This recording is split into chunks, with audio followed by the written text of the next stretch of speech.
The end result of this system without fail is slavery, for it is impossible for the government and thus the public to ever come out of the self-generating debt.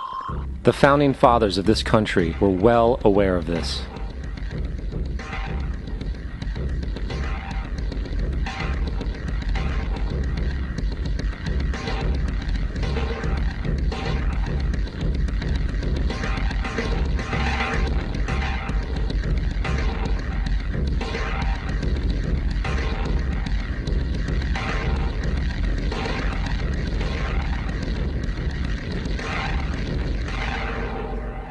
By the early 20th century, the U.S. had already implemented and removed a few central banking systems, which were swindled into place by ruthless banking interests.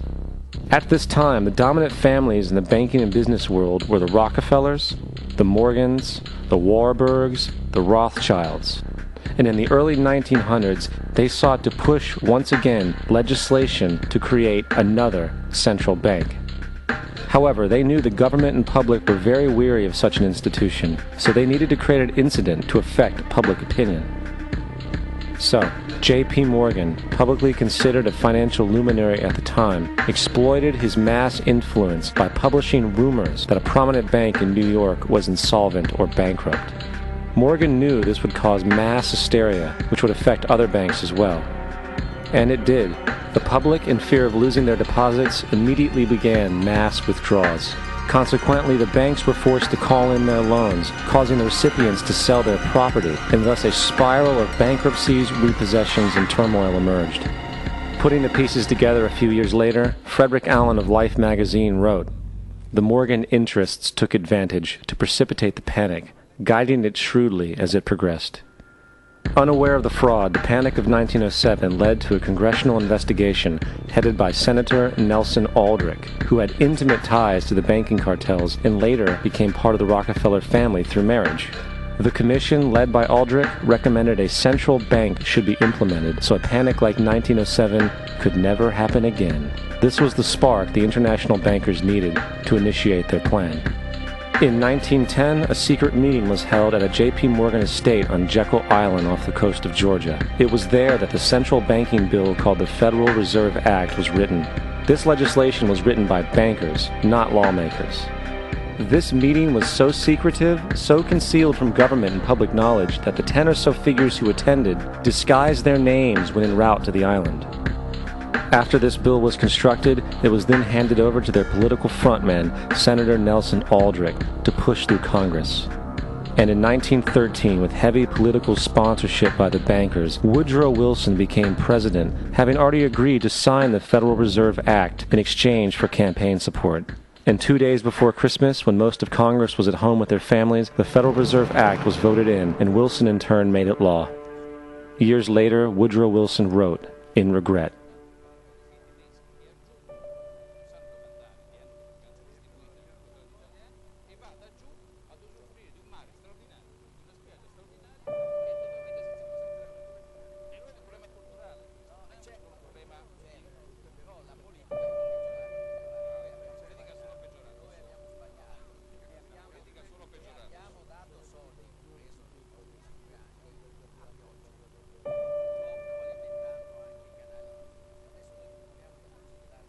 Congressman Louis McFadden also expressed the truth after the passage of the bill. A world banking system was being set up here, a superstate controlled by international bankers, acting together to enslave the world for their own pleasure. The Fed has usurped the government. Now, the public was told that the Federal Reserve System was an economic stabilizer, and inflation and economic crises were a thing of the past. Well, as history has shown, nothing is further from the truth. The fact is, the international bankers now had a streamlined machine to expand their personal ambitions. It's alive! It's alive! It's alive! For example, from 1914 to 1919, the Fed increased the money supply by nearly 100%, resulting in extensive loans to small banks and the public. Then, in 1920, the Fed called in mass percentages of the outstanding money supply, thus resulting in the supporting banks having to call in huge numbers of loans, and, just like 1907, bank runs, bankruptcy, and collapse occurred. over 5,400 competitive banks outside of the Federal Reserve System collapsed, further consolidating the monopoly of the small group of international bankers. Privy to this crime, Congressman Lindbergh stepped up and said in 1921, "Under the Federal Reserve Act, panics are scientifically created. The present panic is the first scientifically created one, worked out as we figure a mathematical equation." However, the panic of 1920 was just a warm-up. From 1921 to 1929, the Fed again increased the money supply, resulting once again in extensive loans to the public and banks. There was also a fairly new type of loan called a margin loan in the stock market. Very simply, the margin loan allowed an investor to put down only 10% of a stock's price, with the other 90% being loaned through the broker. In other words, a person could own $1,000 worth of stock with only $100 down. This method was very popular in the roaring 1920s, as everyone seemed to be making money in the market. However, there was a catch to this loan. It could be called in at any time and had to be paid within 24 hours. This is termed a margin call, and the typical result of a margin call is the selling of the stock purchased with the loan. So, a few months before October in 1929, J.D. Rockefeller, Bernard Baruch, and other insiders quietly exited the market, and on October 24, 1929, the New York financiers who furnished the margin loans started calling them in masse. This sparked an instantaneous, massive sell-off in the market, for everyone had to cover the margin loans. It then triggered mass bank runs for the same reason, in turn collapsing over 16,000 banks, enabling the conspiring international bankers to not only buy up rival banks at a discount, but to also buy up whole corporations at pennies on the dollar. It was the greatest robbery in American history. But that didn't stop there. Rather than expanding the money supply in order to recover from this economic collapse, the Fed actually contracted it, fueling one of the largest depressions in history. Once again outraged, Congressman Louis McFadden, a longtime opponent of the banking cartels, began bringing impeachment proceedings against the Federal Reserve Board, saying of the crash and depression, "It was a carefully contrived occurrence. International bankers sought to bring about a condition of despair so that they might emerge the rulers of us all."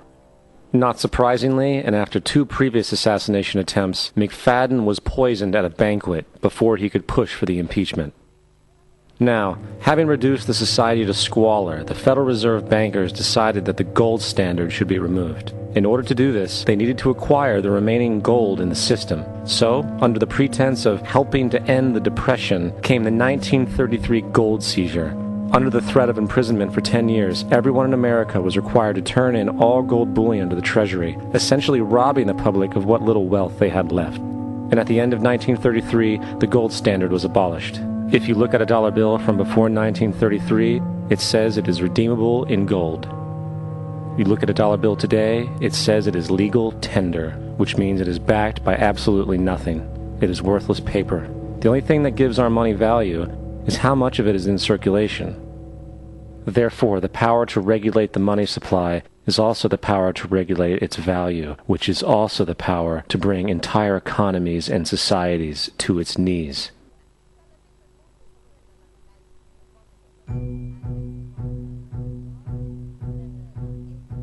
It's important to clearly understand, the Federal Reserve is a private corporation. It is about as Federal Express.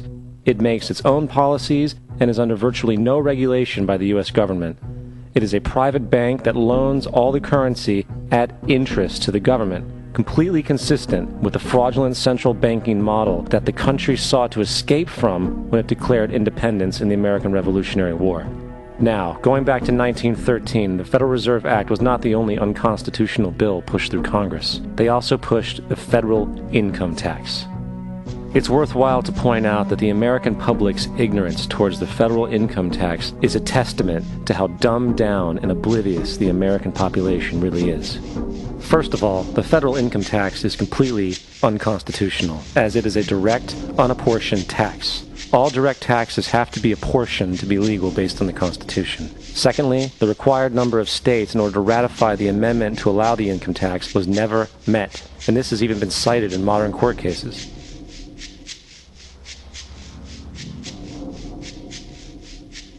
Third, at the present day, roughly 35% of the average worker's income is taken from them via this tax. That means you work 4 months out of the year to fulfill this tax obligation. And guess where that money goes? It goes to pay the interest on the currency being produced by the fraudulent Federal Reserve Bank, a system that does not have to exist at all. The money you make working 4 months out of the year goes almost literally into the pockets of the international bankers who own the private Federal Reserve Bank. And fourth, even with the fraudulent government claim as to the legality of the income tax, there is literally no statute, no law in existence that requires you to pay this tax, period. I really expected that, of course, there's a law that you can point to in the law book, the code, that requires you to file a tax return. Of course there is. I was at that point where I couldn't find the statute that clearly made a person liable, at least not me and most people I know. And I had no choice in my mind except to resign. Based on the research that I did throughout the year 2000 and that I'm still doing, I have not found that law. I've asked Congress, we've asked a lot of people in the IRS commissioners, helpers. They can't answer, because if they answer, the American people are going to know that this whole thing is a fraud. I haven't filed an federal income tax return since I left. I have not filed a tax return since 1999. The income tax is nothing less than the enslavement of the entire country. Now, the control of the economy and the perpetual robbery of wealth is only one side of the Rubik's Cube the bankers hold in their hands. The next tool for profit and control is war. Since the inception of the Federal Reserve in 1913, a number of large and small wars have commenced. The three most pronounced were World War I, World War II, and Vietnam. World War I. In 1914, European wars broke out centered around England and Germany. The American public wanted nothing to do with the war. In turn, President Woodrow Wilson publicly declared neutrality. However, under the surface, the U.S. administration was looking for any excuse it could find to enter it. In a noted observation by Secretary of State William Jennings, the large banking interests were deeply interested in the World War because of the wide opportunities for large profits. It's important to understand that the most lucrative thing that can happen for the international bankers is war, for it forces the country to borrow even more money from the Federal Reserve Bank at interest. Woodrow Wilson's top advisor and mentor was Colonel Edward House, a man with intimate connections with the international bankers who wanted in the war. In a documented conversation between Colonel House, Wilson's advisor, and Sir Edward Grey, the Foreign Secretary of England, regarding how to get America into the war, Grey inquired, "What will Americans do if Germans sink an ocean liner with American passengers on board?" House responded, "I believe that a flame of indignation would sweep the United States, and that by itself would be sufficient to carry us into war." So, on May 7, 1915, on essentially the suggestion of Sir Edward Grey, a ship called the Lusitania was deliberately sent into German-controlled waters where German military vessels were known to be. And, as expected, German U-boats torpedoed the ship, exploding stored ammunition, killing 1,200 people. To further understand the deliberate nature of this setup, the German embassy actually put advertisements in the New York Times telling people that if they boarded the Lusitania, they did so at their own risk, as such a ship sailing from America to England through the war zone would be liable to destruction. In turn, and as anticipated, the sinking of the Lusitania caused a wave of anger among the American population, and America entered the war a short time after. The First World War caused 323,000 American deaths. J.D. Rockefeller made $200 million off of it. Not to mention the war cost about $30 billion for America, most of which was borrowed from the Federal Reserve Bank at interest, furthering the profits of the international bankers. World War II. On December 7, 1941, Japan attacked the American fleet at Pearl Harbor, triggering our entry into that war. President Franklin D. Roosevelt declared the attack was a day that will live in infamy. A day of infamy indeed, but not because of the alleged surprise attack on Pearl Harbor. After 60 years of surfacing information, it is clear that not only was the attack on Pearl Harbor known weeks in advance, it was outright wanted and provoked. Roosevelt, whose family had been New York bankers since the 18th century, whose uncle Frederick was on the original Federal Reserve Board, was very sympathetic to the interests of the international bankers, and the interest was to enter the war, as we've seen, nothing is more profitable for international bankers than war. In a journal entry by Roosevelt's Secretary of War Henry Stimson, dated November 25, 1941, he documented a conversation he had with Roosevelt. The question was, how should we maneuver them into firing the first shot? It was desirable to make sure the Japanese be the ones to do this, so that there should remain no doubt as to who were the aggressors. In the months leading up to the attack on Pearl Harbor, Roosevelt had done almost everything in his power to anger the Japanese, showing a posture of aggression. He halted all of Japan's imports of American petroleum. He froze all the Japanese assets in the United States. He made public loans to nationalist China and supplied military aid to the British, both enemies of Japan in the war, which, by the way, is completely in violation of international war rules. And on December 4th, 3 days before the attack, Australian intelligence told Roosevelt about a Japanese task force moving towards Pearl Harbor. Roosevelt ignored it. So, as hoped and allowed, on December 7, 1941, Japan attacked Pearl Harbor, killing 2,400 soldiers. Before Pearl Harbor, 83% of the American public wanted nothing to do with the war. After Pearl Harbor, 1 million men volunteered for the war. It is important to note, Nazi Germany's war effort was largely supported by two organizations, one of which was called IG Farben. IG Farben produced 84% of Germany's explosives, and even the Zyklon B used in the concentration camps to kill millions. One of the unspoken partners of IG Farben was J.D. Rockefeller's Standard Oil Company in America. In fact, the German Air Force could not operate without a special additive patented by Rockefeller's Standard Oil. The drastic bombing of London by Nazi Germany, for example, was made possible by a $20 million sale of fuel to IG Farben by the Rockefeller Standard Oil Company. This is just one small point on the topic of how American business funded both sides of World War II. One other treasonous organization worth mentioning is the Union Banking Corporation of New York City. Not only did it finance numerous aspects of Hitler's rise to power, along with actual materials during the war, it was also a Nazi money laundering bank, which was eventually exposed for having millions of dollars of Nazi money in its vaults. The Union Banking Corporation of New York was eventually seized for violations of the Trading with the Enemy Act. Guess who the director and vice president of the Union Bank was? Prescott Bush, our current president's grandfather, and of course our former president's father. Keep that in mind when considering the moral and political dispositions of the Bush family. Vietnam. The United States' official declaration of war on North Vietnam in 1964 came after an alleged incident involving two U.S. destroyers being attacked by North Vietnamese PT boats in the Gulf of Tonkin. This was known as the Gulf of Tonkin incident. This single situation was the catalytic pretext for massive troop deployment and full-fledged warfare. One problem, however, the attack on the U.S. destroyers by Vietnamese PT boats never happened. It was a completely staged event to have an excuse to enter the war. Former Secretary of Defense Robert McNamara stated years later that the Gulf of Tonkin incident was a mistake, while many other insiders and officers have come forward, relaying that it was a contrived farce, a complete lie. Once in the war, it was business as usual. In October 1966, President Lyndon Johnson lifted trading restrictions on the Soviet bloc, knowing full well that the Soviets were providing upwards of 80% of North Vietnam's war supplies. Consequently, Rockefeller interests financed factories in the Soviet Union, which the Soviets used to manufacture military equipment and send it to North Vietnam. However, the funding of both sides of this conflict was only one side of the coin. In 1985, Vietnam's rules of engagement were declassified. This detailed what American troops were and were not allowed to do in the war. It included absurdities like North Vietnamese anti-aircraft missile systems could not be bombed until they were known to be fully operational. No enemy could be pursued once they crossed the border of Laos or Cambodia. And most revealing of all, the most critical strategic targets were not allowed to be attacked unless initiated by high military officials. Apart from these imposed ludicrous limitations, North Vietnam was informed of these restrictions and therefore could base entire strategies around the limitations of the American forces. This is why the war went on so long. And the bottom line is this: the Vietnam War was never meant to be won, just sustained.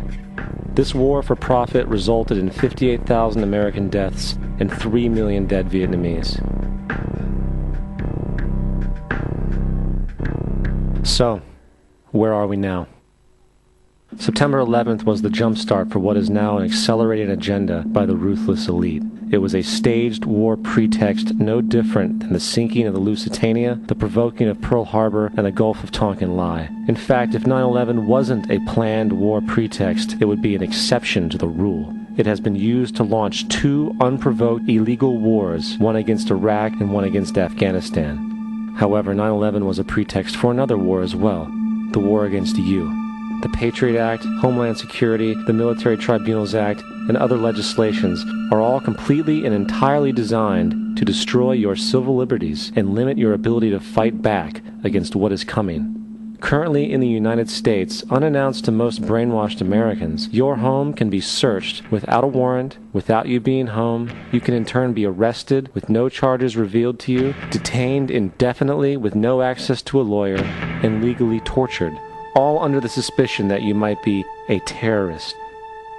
If you need a painted picture of what is happening in this country, let's recognize how history repeats itself. In February 1933, Hitler staged a false flag attack, burning down his own German parliament building, the Reichstag, and blamed it on communist terrorists. In the next few weeks, he passed the Enabling Act, which completely eradicated the German Constitution, destroying people's liberties.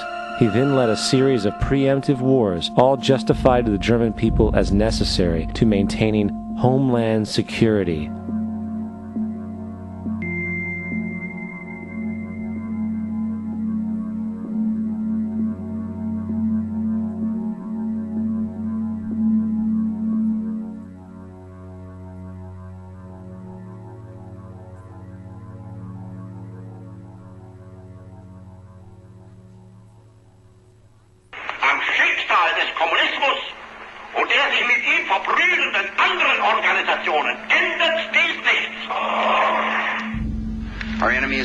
Network of terrorists and every government that supports them.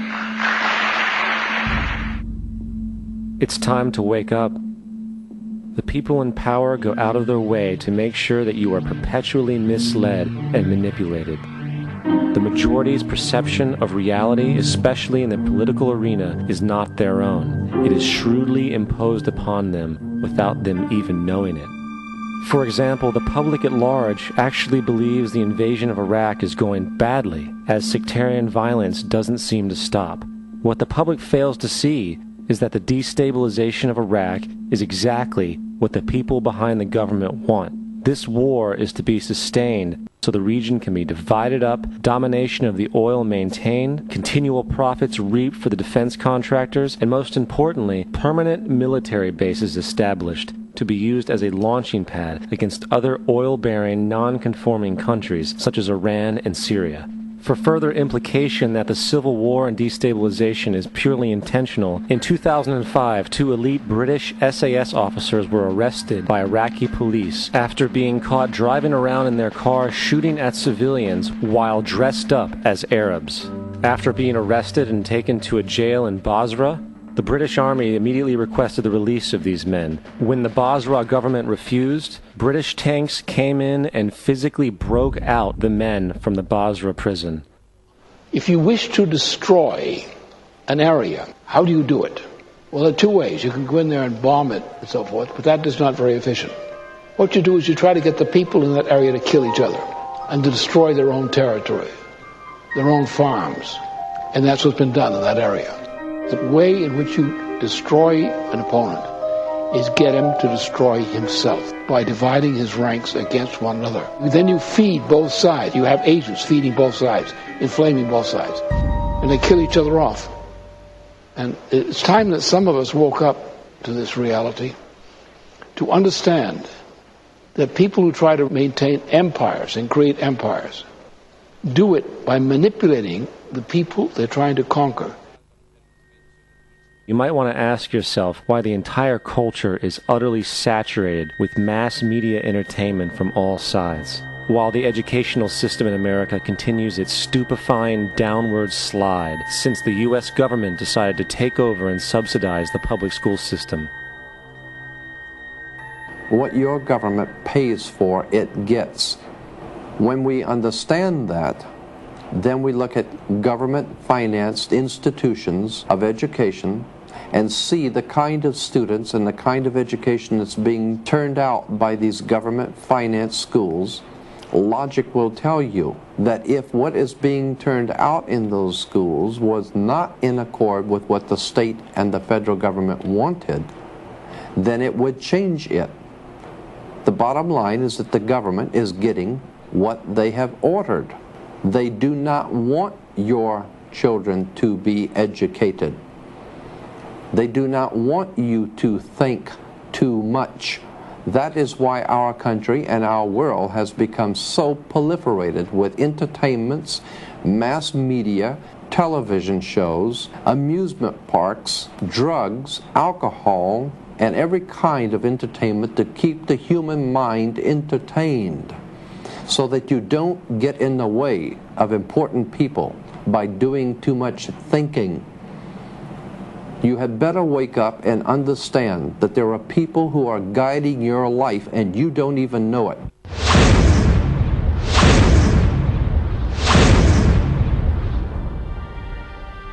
Ci vediamo tra poco qui a Rebus, questioni di conoscenza con Zeitgeist.